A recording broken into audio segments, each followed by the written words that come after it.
Kongo sio Kongoe. Angalia mbuzi anavyosafirishwa mbuzi anavyosafirishwa. Mbuzi iko nyuma ya buti kama 10 au 20, 30, 40. Mbuzi wako nyuma ya buti, hawana shida, wana enjoy. Yani sijui nyuma ya buti, sijui siti za nyuma. Wana pia box huku ni gari ya mzigo, huku ni keli. Pia box huku ni keli. Wana shughuli hiyo.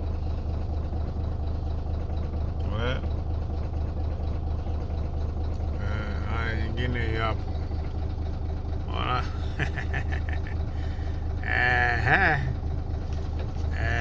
mambo ya Kongo.